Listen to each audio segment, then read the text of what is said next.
Bugonia, the new Oscar contender from director Yorgos Lanthimos starring Emma Stone and Jesse Plemons, is simultaneously out of this world and very of our world, effortlessly shifting between hilarious and horrifying. The film constantly keeps you guessing, and uses its zany story to raise some complex questions about our place in the world and the cosmos, and if we can really save each other or even ourselves. So what is Bugonia and that wild ending really trying to tell us? If you've already seen the film, make sure to let us know what you thought about it in the comments. Bugonia is actually an adaptation of the 2003 Korean sci-fi film Save the Green Planet, but the story feels even more bleakly relevant today. The film follows Teddy, a paranoid factory worker and part-time beekeeper who has become obsessed with conspiracies. He's long felt that there's something wrong with society and the way things are going. But in an effort to begin to understand what the problem is, he's found himself falling down an endless number of rabbit holes and cycling through endless conspiracies. The one that really sinks its claws into him is the idea that an alien race, the Andromedans from our closest neighboring galaxy, have actually secretly come to Earth in a plot to destroy it and humanity. Teddy feels like he's essentially been left behind in an increasingly chaotic and fractured world. His own issues exacerbated by the trauma of his mother becoming stuck in a coma after a botched medical trial. It's in his quest to find something to pin as the source of all of these problems, some way to make sense of all of the chaos, that he settles in on the Andromedans theory, and pulls his cousin Dawn into the conspiracy as well. Focusing on the aliens and training to defeat them gives them a sense of purpose and helps them feel like they're actively doing something instead of being forced to sit by helplessly. This reaches a flashpoint when they decide to kidnap Michelle, a high-powered CEO that Teddy is convinced is herself an alien. They hope that they can pry this truth out of her and then somehow force her to get the aliens to leave Earth alone. Michelle, the billionaire CEO of a pharmaceutical megacorp, puts on the front of being a caring, compassionate leader. But we quickly see that in reality, she's quite the opposite.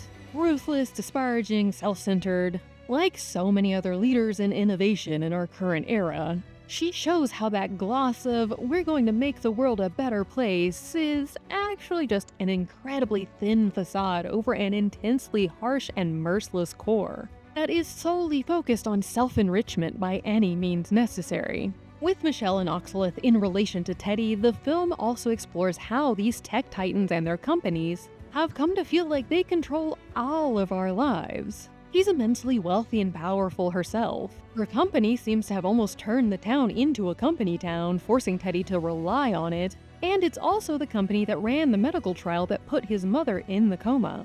In capturing Michelle, Teddy hopes to finally feel like he's wrestling back some control in his life and of the world in general.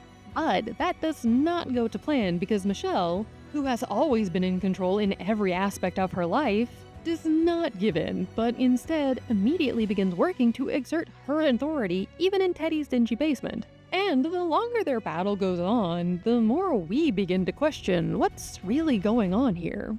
But before we start unpacking that ending, first we need to break down some of the film's key symbolism. Bugonia is filled with interesting bits of symbolism, so let's take a closer look at some of the most important ones to better understand the story as a whole. Bugonia, from which the film gets its name, was an ancient Greek folk practice built on the belief that bees were spontaneously created from the carcasses of dead oxen or cows. But this wasn't just about bees appearing at random, but instead was a process that was meant to be cultivated by the beekeepers themselves to keep the hives healthy or to bring them back when they seemed to have died off. The keepers were to sacrifice an ox and leave it in a closed barn for a set length of time, after which the bees would allegedly appear en masse. The concept of beekeeping is of course directly connected to Teddy's hobby, but in a deeper sense it also relates to those larger themes of someone or something having authority over and essentially being responsible for the creation of a populace, but simultaneously not entirely being able to control or understand them. All of which ties together in the ending, which we'll go into more in just a sec. Bees have very interesting and complex societies and systems of survival, all completing their own individual tasks in service of working together to keep the hive alive and the queen happy. But things can go very wrong. Teddy mentions colony collapse disorder at one point, for example. which is when the worker bees abandon the hive and the queen, leading to a breakdown of the colony. There's no single specific cause that's ever been pinpointed as the reason for colony collapse disorder, but rather it usually seems to be the result of a number of small issues adding up until everything boils over.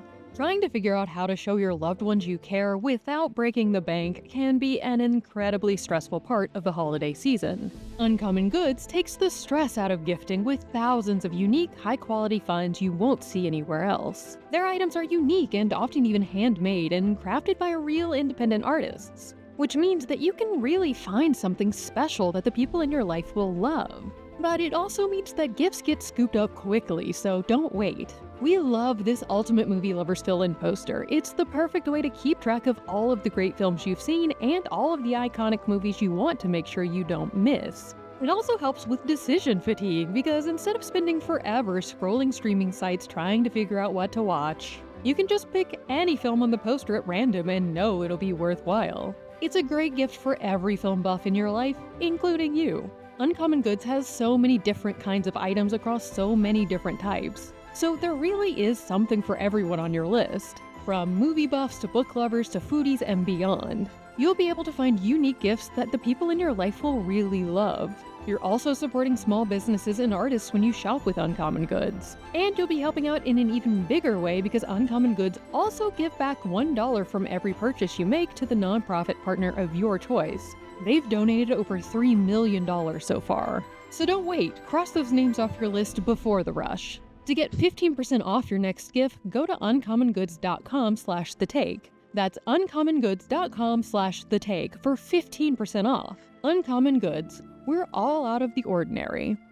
Aliens have held many different narrative meanings across media over time. But here, the Andromedans are used to represent the disconnected ultra-wealthy. So far removed from the rest of us that they literally seem like they're from another planet. These tech oligarchs, titans of business, etc. seem to view us as extraterrestrials or beekeepers would, as lesser beings who are only worthwhile insofar as we can be useful for them. The separation between us and them is also symbolized in Teddy's belief that these aliens communicate through their hair. Hair has long been a signifier of class and identity. As Debra wrote in a piece for the Chicago Kent Law Review, hairstyles and rituals surrounding hair care and adornment convey powerful messages about a person's beliefs, lifestyles, and commitments. Inferences and judgments about a person's morality, sexual orientation, political persuasion, religious sentiments, and in some cultures, socioeconomic status can sometimes be surmised by seeing a particular hairstyle.